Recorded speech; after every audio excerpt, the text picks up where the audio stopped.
And now it's time for Impact Corner with Dr. G and Miss Thang. Good morning, Dr. G. How are you? Well, I'm absolutely wonderful, and good morning to you. How are you doing? All is well. It's Monday. Oh, okay. Well, we're getting better. All is well. It's better. Yep. So good morning, everyone. As we said last week, our focus today, #Help Her Lead, as we prepare to discuss embracing the power of moving from blame to self-forgiveness. And we will pick up last week's affirmation. You ready, Miss Thang? Do you remember what it was? Something about forgiving.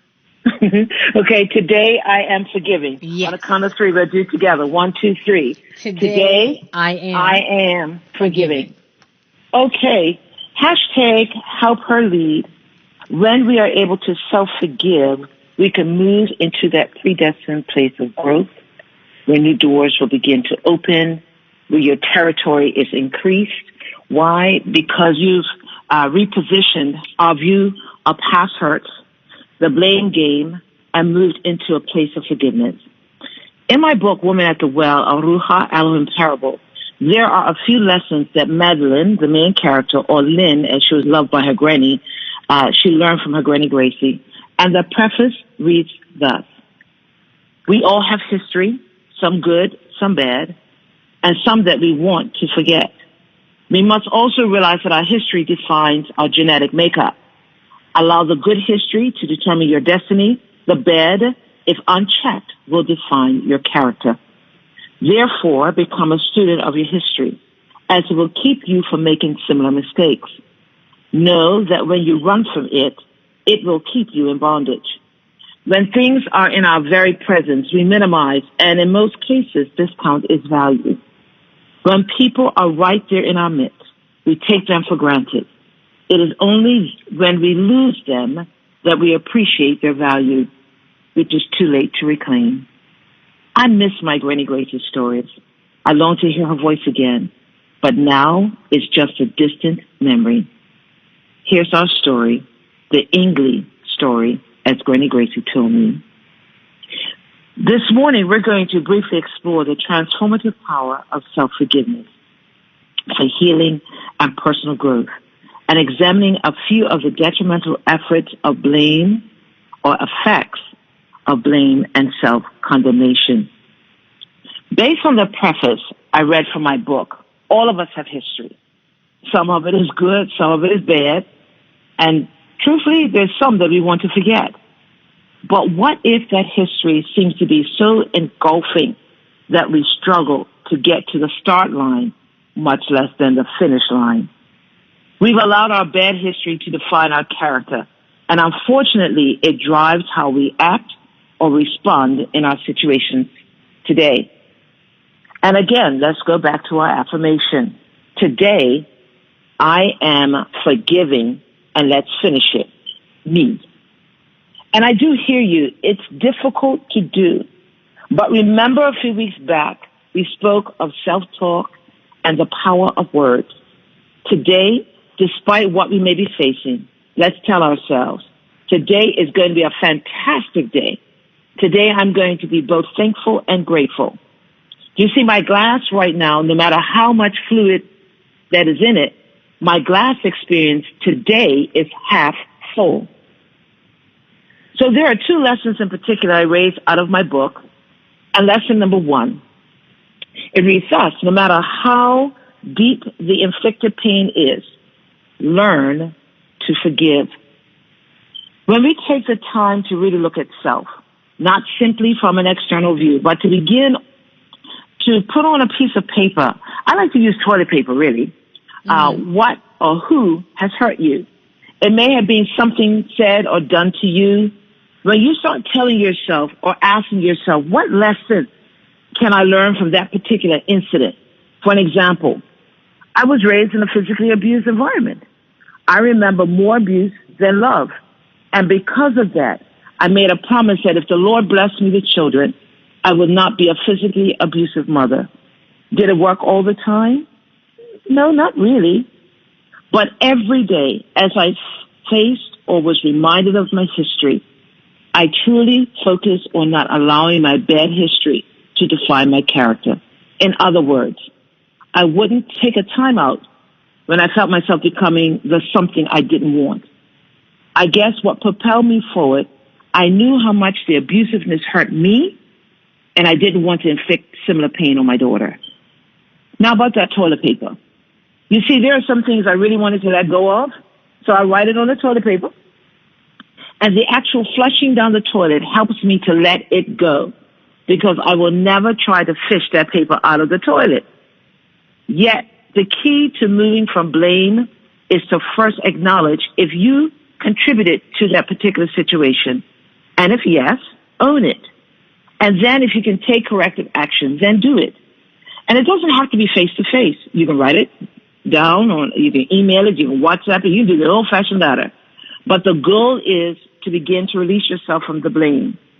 And that blame game, for this game is known to keep one stagnant for years. This leads to another lesson found in my book, Woman as Well. And that is, lesson number 2, own your history. Stop running from it and learn from it.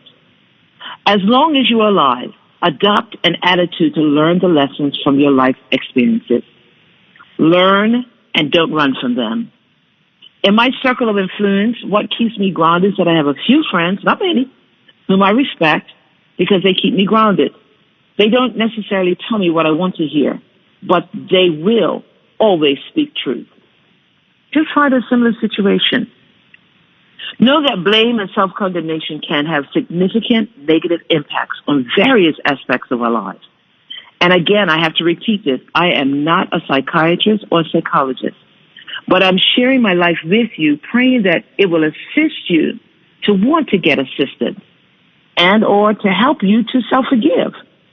And with total transparency, who I am becoming is because of my faith in a triune God who loves me and protects me from doing more harm to myself. And because he has forgiven me, I can accept forgiveness and then extend forgiveness to others. So here are some key points to explore when discussing the negative impact of blame.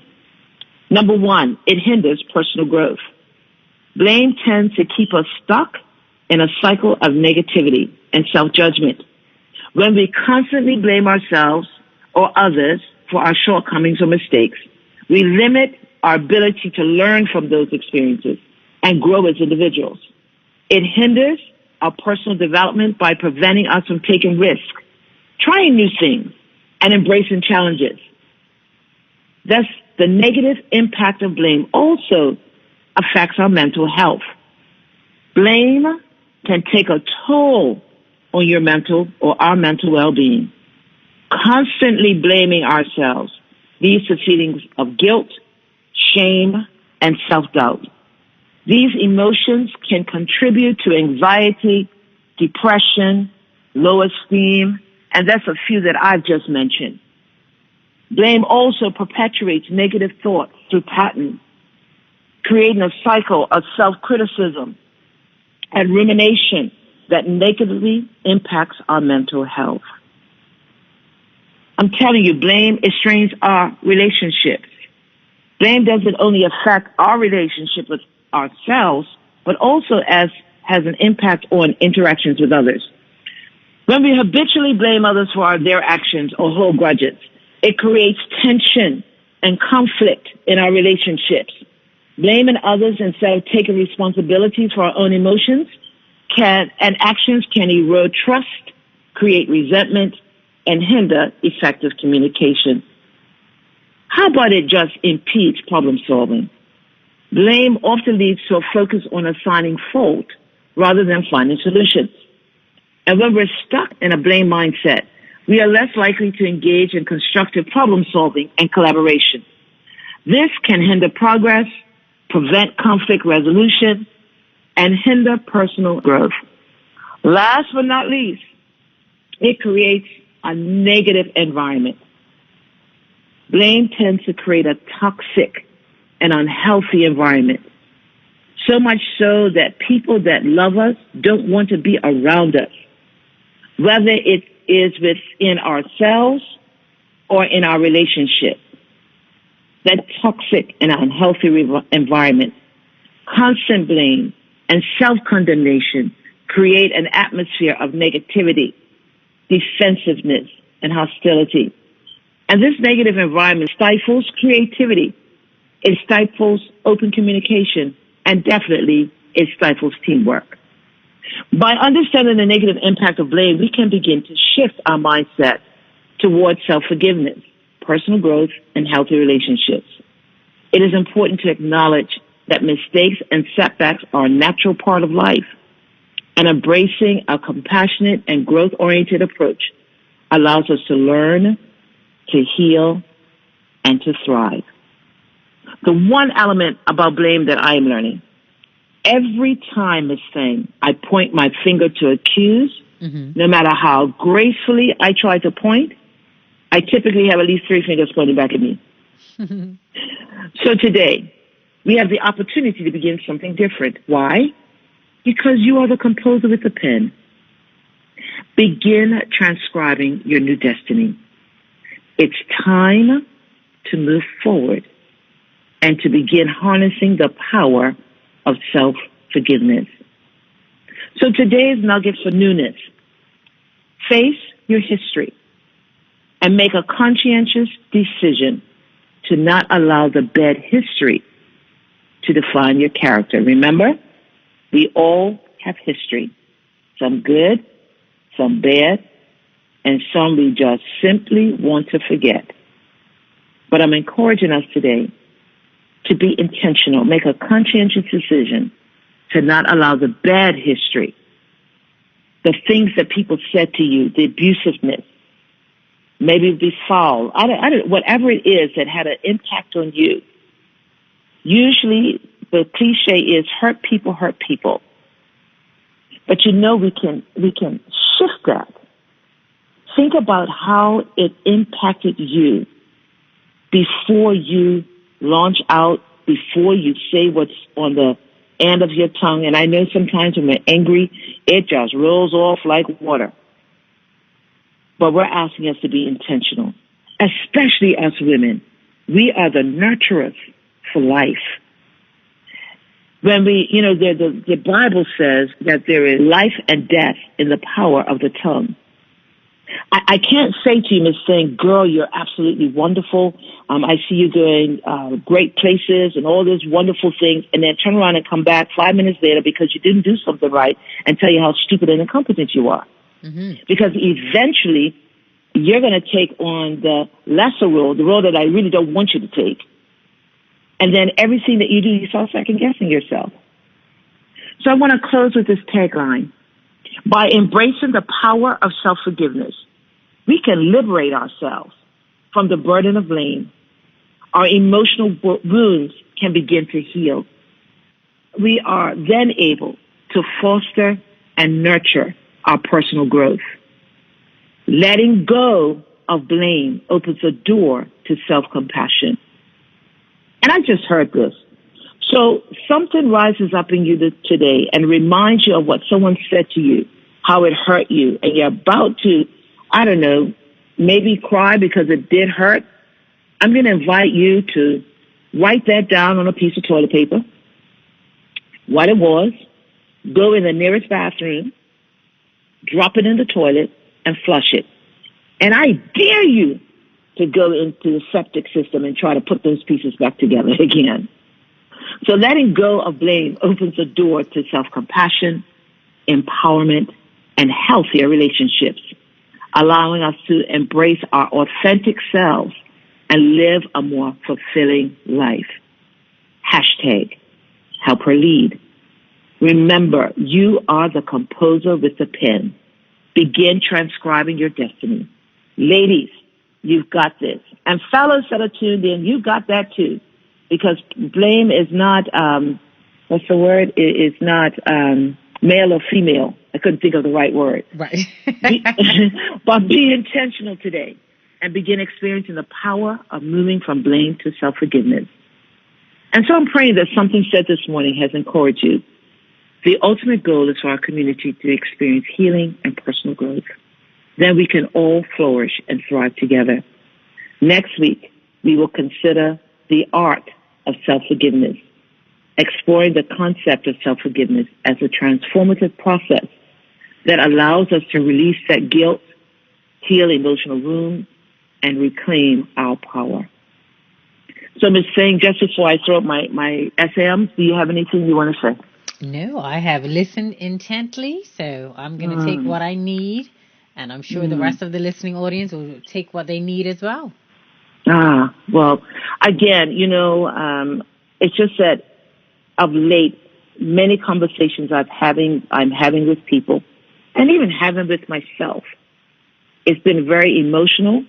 It's a lot of people hurting, and some has been placed upon us. Some we've created ourselves, but the point is that we're hurting. But I'm learning that, with making simple decisions, and yes, the difficult decisions, but I just made up in my mind some things I just don't want to do. And I know it is innate sometimes, and that's why we have to be intentional.